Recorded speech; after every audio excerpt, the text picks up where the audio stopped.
Episode 23 of the MicroMuse, and today, this morning's very early, I am here with the wonderful Sarah Silva, who is the author of at least 2 books, one of which is called Your Ticket to Explore. Sarah, hi. Hello, Vicky. Hi. Hello, welcome. I'm talking like we haven't seen each other for ages. We've literally just seen each other in Power Hour. So I've just smashed that illusion. Thanks so much for joining us. Can you tell us about your book, Your Ticket to Explore? I can actually have it here. Yay! It's a book written for translators, but other people have read it and said they enjoyed it just as much. But it is mainly for translators who are a little bit anxious about marketing their business, because very often as translators we work through agencies first, and working directly with clients requires us to kind of be more business-like and actually promote ourselves and do all the things we don't want to do, instead of actual working with the words, which is our favorite thing.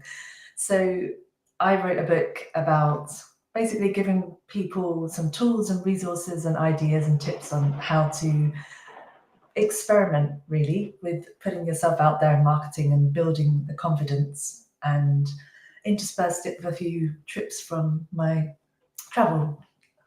stories from my travel trips.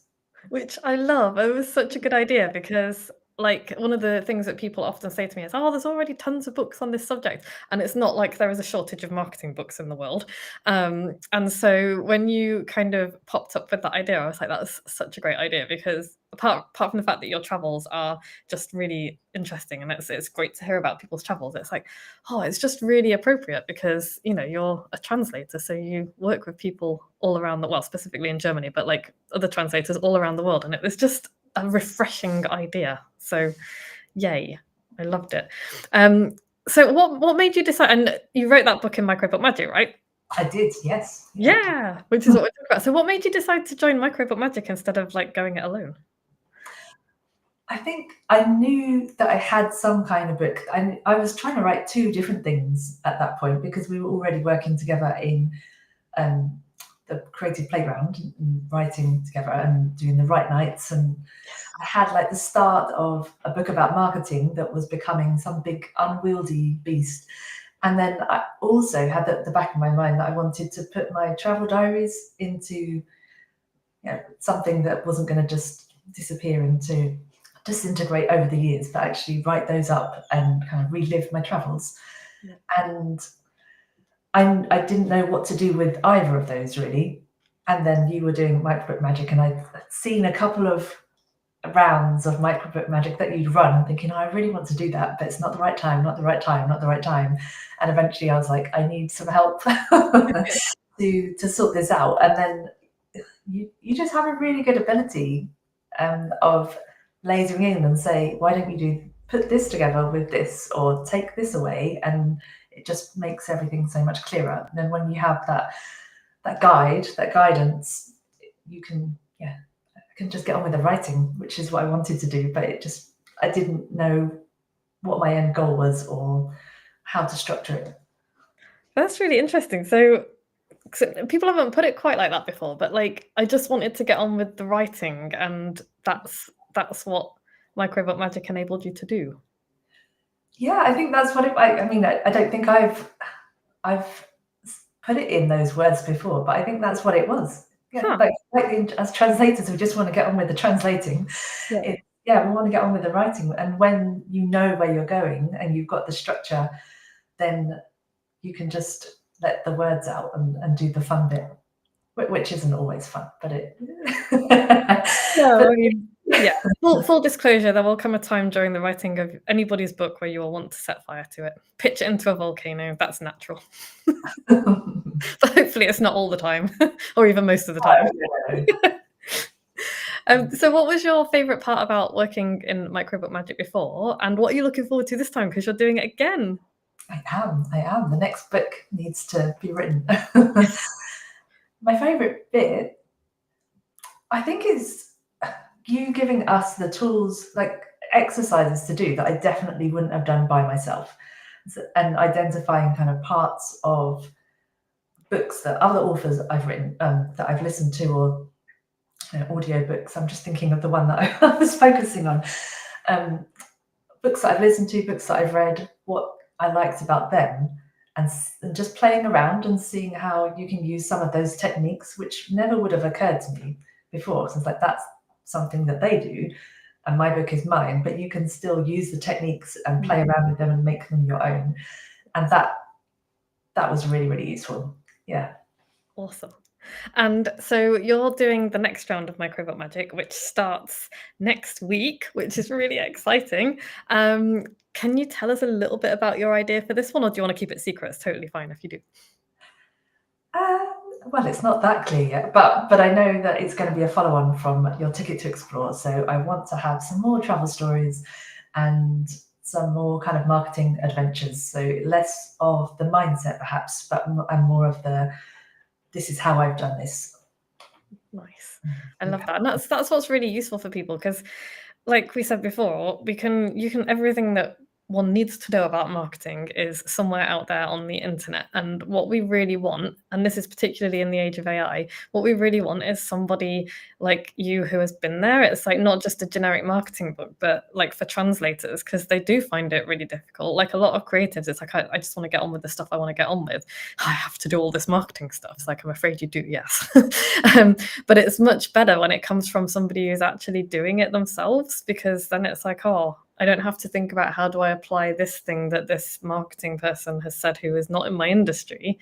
It's like, oh no, Sarah's actually living this. So that's where the value comes in this. It's like AI can't do that. Google can't do that. Somebody who hasn't lived your, experience can't do that. So, or not as well. So that's really cool.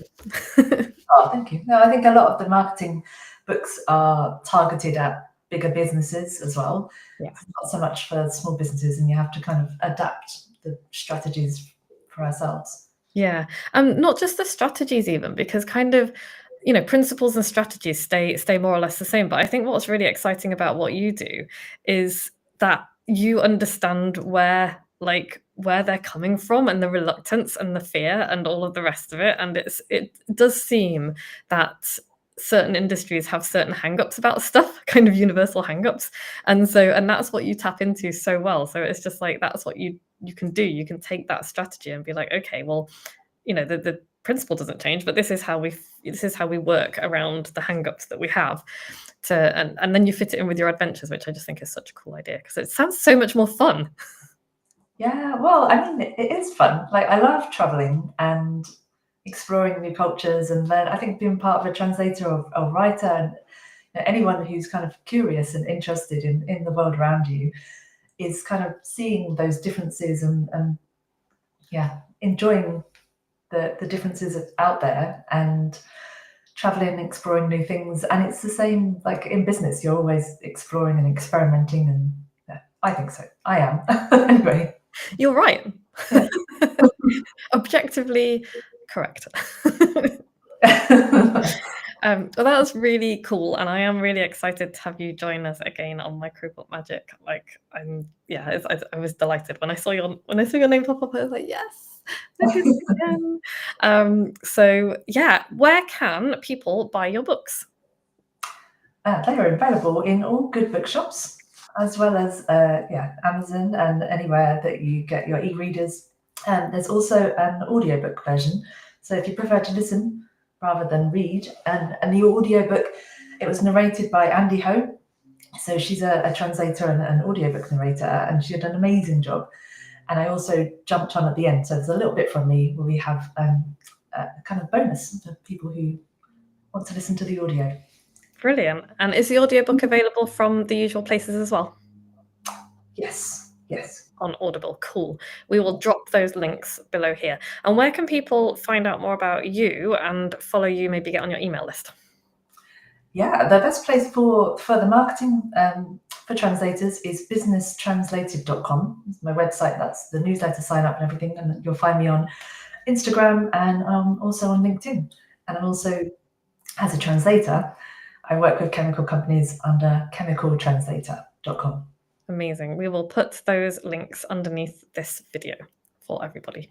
Awesome. Thank you so much. I am just gonna leave everybody with a 5-minute takeaway, as usual. I would like you, if you're listening and you're struggling to get started with your book, to set a timer for 5 minutes and write about the thing you have the biggest feelings about. No thinking, just writing. You can think about it later, because maybe that is the idea for the book that you might want to write. And then you can sign up for MicroBook Magic Season 7. Yay! And you can do that here. We kick off on October the 20th for an 8-week book writing adventure. I can't wait. This is really it's one of the most fun things that I do, and it's one of the things that I am most proud of creating. And you can visit moxiebooks.co.uk/microbook-magic, and I will put that link below as well. Yeah, I'll just leave that there for a second. Play some elevator music in your head while you write down that that link. I'm not going to sing. And then I'm going to say thank you so much for joining me this morning, Sarah. This has been a delight as always. Oh, thank you for inviting me. I'm really looking forward to next week, because I know at the beginning of MicroBook Magic last time, I had a rough idea and it completely changed by the end. So amazing. It's exciting to see what comes out of this one. Yeah, me too. This is my favorite part. It's like, well, I have lots of favorite parts, but my favorite part is when I start hearing about people's ideas, because they're always so interesting and like not quite what I would have expected. So that's it's really cool. Right, let us skedaddle. Thank you, Sarah. I will see you guys who are watching another time.